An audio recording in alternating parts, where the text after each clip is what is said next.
Starptautiskā muzeja sabiedrība ir izveidojusi jaunu muzeja definīciju, kurā aicina ikvienu muzeju draudzēties ar vietējām kopienām.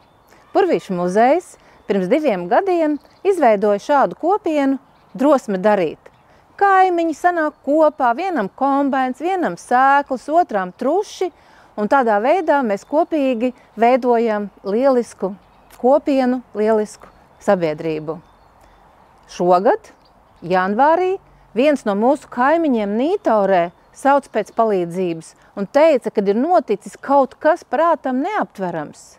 Kas ir noticis? Izrādās, šajā skaistajā Vidzemes ainavā kāds grib celt milzīgāko vēja fermu.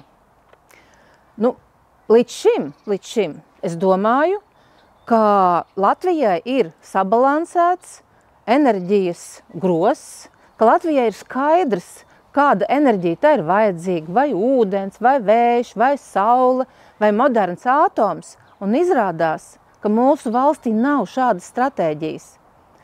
Ja mēs palūkojamies, tad, protams, šķiet, ka būtu ļoti labi, ja vēja parki atrastos tur, kur ir kāda industrija, tur, kur ir nepieciešams pēc enerģijas. Mums ir 5 lielpilsētas – Lielrīga, Daugavpils, Liepāja, Valmiera un Ventspils, un būtu saprotams, ja šos vēja parkus celtu pie šiem lielajiem industriju pilsētu vajadzībām, un tas starp šīm pilsētām ir viens no lielākajiem, skaistākajiem dabas parkiem pasaulē – Latvija. Bet izrādās, ka kāds, nevienam nejautājot, neprasot sabiedrības viedokli, tautas viedokli, ir izdomājis, ka izmantot šo skaisto parku milzīgām vēja fermām. Ko tad stāsta mūsu kaimiņi Nītaurē?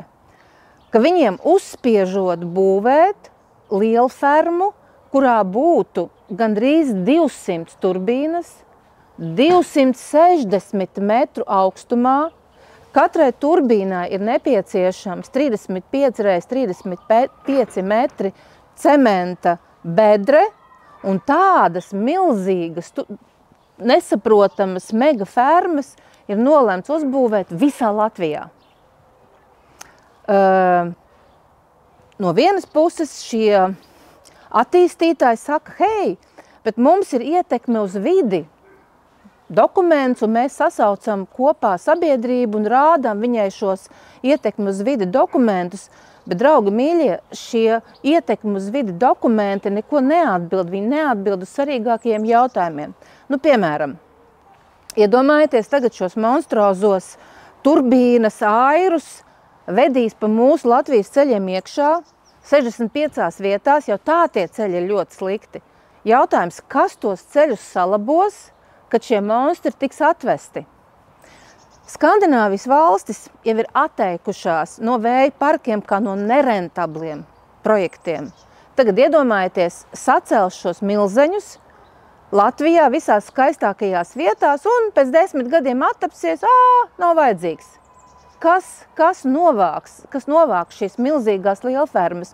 Kad mēs braucam pa Latvijas laukiem, mēs ar nožēlu skatāmies uz vecajām padomu fermām, un blakus tām padomu fermām sliesies šie milzīgie milzeņi, kurus nevienam vairs neinteresēs, jo viņas jau nav rentablas šodien.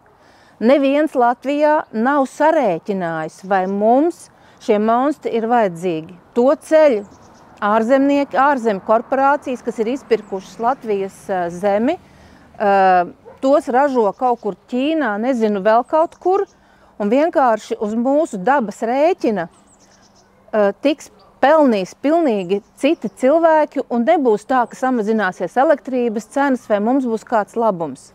Tāpēc mēs aicinam pirmkārt skaidru enerģijas stratēģiju nākamajiem gadiem, cik mums vajag, kādu enerģiju mums vajag, ieskaitot to, ko dara kaimiņu valstis, Igauņi, Somi, Zviedri, Norvēģi un Poļi, moderno atomu. Otrām kārtām apstādināt šo haosu, kas šobrīd notiek, šos mega milzīgos vēja parkus, kam nav nekāda sakara ar mūsu vajadzībām. Mēs pieprasām, lai valdība izskaidro sabiedrībai, kāds būs Latvijai ieguvums no šiem monstrozajiem vēja parkiem. Piesako mums sociālajos tīklos un pievienojies biedrībai Drosme darīt. Aizsargāsim Latvijas dabu un sabiedrību kopā.